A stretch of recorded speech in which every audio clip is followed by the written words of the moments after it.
ગામડાનો ધબકાર ચેનલના સૌ ખેડૂત મિત્રોને જય માતાજી. મિત્રો, આજે 24 ફેબ્રુઆરી અને સોમવાર. જીરાની બજારની વાત કરીએ તો મિત્રો, જીરામાં નિકાસ વેપારો બહુ સારા છે. ભલે બતાવવામાં ન આવે, ગભરાટ ફેલાવવામાં આવે, ઉત્પાદન ઊંચા બતાવવામાં આવે, પણ મિત્રો જ્યાં તમે વિચાર કરો આ કોઈ ટોસની બજાર નથી. ટોસની બજાર તૂટે, આમાં 100-200 ઘટી અને પછી પાછા 100 વધારવામાં આવે એટલે આવકો વધે. તૂટશે એવો ભય ફેલાવવામાં આવે. ખરેખર આ તળિયે બજાર છે ને આ એવી જણસ છે, સૌથી તાકાતવાળી છે. બીજું મિત્રો કે આની નિકાસ કેટલા દેશોમાં થાય છે આપણે પાછલા વિડીયોમાં જોયું છે. રેલવે કન્ટેનરો ચાલુ થશે 24 ફેબ્રુઆરીએ ઉનાથી મુન્દ્રા પોર્ટ સુધી. અને બીજો કોઈ દેશ કપાસમાં જેમ અનેક દેશોની હરીફાઈ છે એવો કોઈ દેશની હરીફાઈ અત્યારે ચાલુ પાક આપણો આવે ત્યારે કોઈનો પાક આવે એમ છે નહીં. જે પાક આવે ઈરાન, સિરિયા અને તુર્કીનો તે જુલાઈથી ઓગસ્ટમાં આવે. ગભરાટ ફેલાવવામાં આવે તે વાત જુદી છે. બાકી કોઈ એવી ટોસ પણ નથી ભાવની. જે 13,000થી 43500 કે 4,000 ભાવ આવી ગયા. હવે સ્ટોકિસ્ટો તરત દાખલ થાય, ગભરાટ ફેલાવવા 100-200 તોડીને 50 વધારવામાં આવે અને પછી આપણો માલ કઢાવવાની કોશિશ થાય.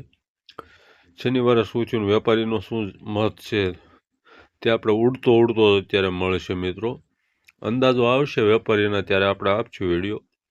ત્યારે જીરુની બજારમાં શનિવારે સ્થિર હતી. જીરુની બજારમાં હવે આવકો વધી રહી છે. સામે લેવાલી પણ થોડી છે. નવા જીરુની આવકો હવે વધી રહી છે. ઊંઝામાં 4 સપ્તાહથી આવકો 4-5 હજાર બોરી આવવા લાગે તેવી ધારણા છે. ગોંડલમાં પણ નવા જીરુની આવકો આ સપ્તાહથી વધીને 2-3 હજાર બોરી આવવા લાગે તેવી ધારણા છે. જીરુના વેપારીઓ કહે છે કે જીરુની બજારમાં હવે તેજી થવી મુશ્કેલ છે, પરંતુ ભાવ ઘટે તો પણ 100-200 ઘટી શકે. બહુ મોટી મંદી થશે તો બજારમાં સ્ટોકિસ્ટોની નજર આવી જાય તેવી ધારણા છે અને સૂકા માલ આવતા સ્ટોકિસ્ટોની સિઝન શરૂઆતથી જ સક્રિય બની જાય તેવી ધારણા છે.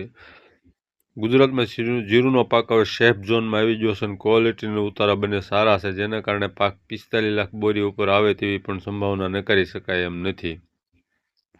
મિત્રો, ભાવ ઘટે એટલે સ્ટોકિસ્ટો તરત દાખલ થઈ જાય એમ છે. અને ગલ્ફના ગમે તેવા ચોમાસારો આવે, ભલે આજે સાંજે ઓરા આવી જાય, પણ એ ચારા જ આવશે. આપણે બતાવવામાં ભલે અલગ આવે, એટલે કોઈ વચ્ચે ડરવાનું નથી. ગભરાટ ભલે ફેલાવવામાં આવે, આવકો વધશે 200 તોડીને પાછા 100 ચડાવીને આવકો વધારવાની કોશિશ કરશે. પણ ગભરાટ હોવાની જરૂર નથી, કારણ કે ક્યાં કોઈ ટોસના ભાવ હતા એટલે ગબડી જાય વધારે પડતા. આ તો તળિયાના ભાવ છે. આપણે જે સમાચાર આપશે એટલે આવશું. કેવી આવકો થઈને કેવા ભાવ રહે તેનો પણ વિડીયો આપશું. ચેનલને સબસ્ક્રાઈબ કરજો, વિડીયોને લાઇક કરજો અને શેર કરજો. જય માતાજી.